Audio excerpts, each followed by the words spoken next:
Namaskar. This is an introduction to the Swayam course on legal theory and law relating to women. The resource persons for the course are Professor Y. Pratap Reddy, one of the senior most professors in legal theory and jurisprudence, currently associated with IFHE School of Law, Hyderabad, and Mrs. P. Sridevi, an assistant professor associated with Padal Ramareddy Law College, affiliated to Usmania University, Hyderabad.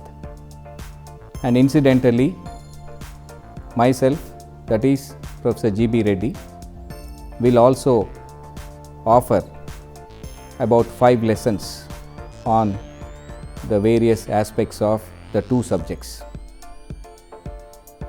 You are aware of the fact that for any student of law, legal theory is something like a mystery, and there is every need to demystify the legal theory, also called the jurisprudence.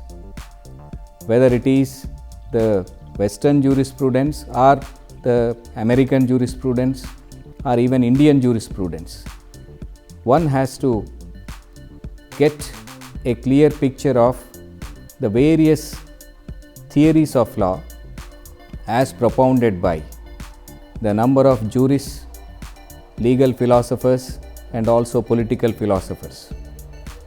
This program aims to clarify most important issues relating to the legal theory, understanding the nature of law, the evolution of the law, different sources of law, different schools of law, the emerging trends in legal theory and jurisprudence, including feminist jurisprudence,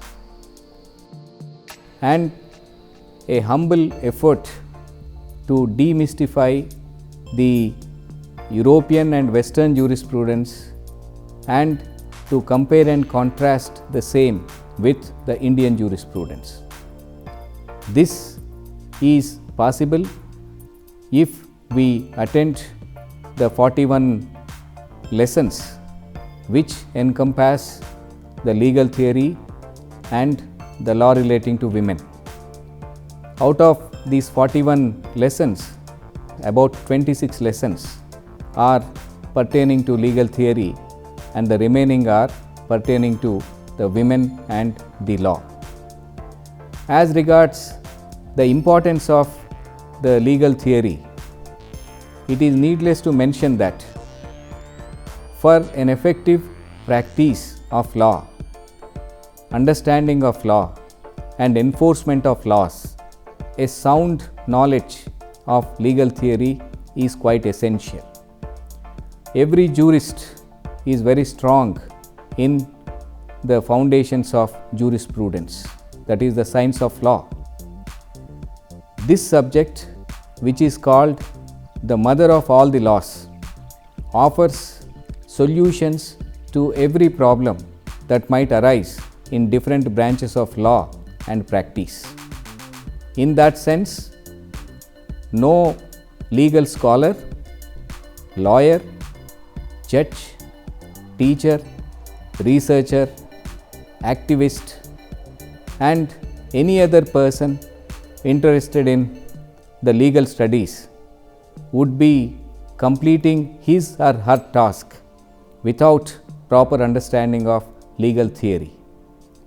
I am happy to inform you that our main resource person is an eminent authority on legal theory and jurisprudence, and with his inimitable and simple style of explanation, he would be in a position to clarify almost all the important aspects of legal theory, right from the concept to the application. As regards the law relating to women, we know that this is one of the important subjects attracting the attention of many stakeholders, not only the policy makers, lawmakers, the society, the women, but also the activists. And in view of the unique position of women in general and the position of women in India in particular, understanding of the various laws relating to women in different areas of law is imperative on the part of everyone.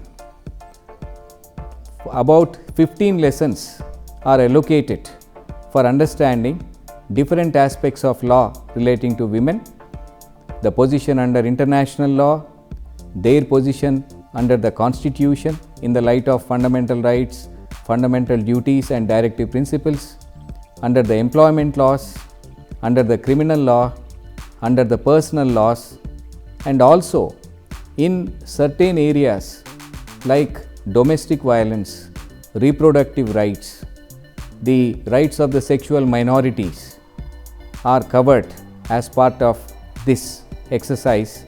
The knowledge which is acquired by the participants in both the subjects, the legal theory and the laws related to women, will be immensely useful in the legal practice, in enforcement of the rights and duties, in adjudication process, especially involving the judges, arbitrators and other ADR professionals.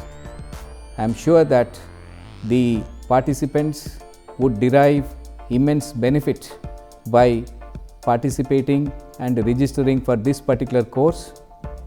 My sincere advice to all the participants is not only to register themselves but also to enroll themselves for the examinations, and only when they register themselves for the examination they will be eligible for a certificate.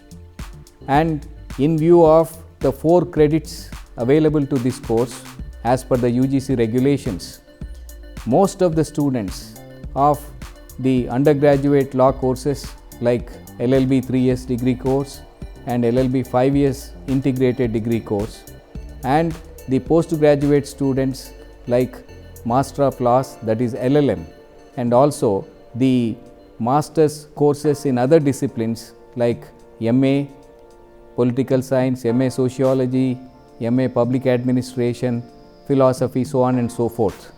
They stand to benefit a lot from attending this particular course. I am very sure that the collective wisdom of the 3 resource persons who are quite eminent in their respective fields, and with the able assistance of Dr. Irfan Abbas, the teaching assistant who himself is an accomplished teacher, this course will certainly be a great success. I invite all of you to join the course and to pursue it seriously, and I assure you that you will have immense satisfaction and reward once you attend all these classes and complete the course with flying colors. Thank you. Jai Hind.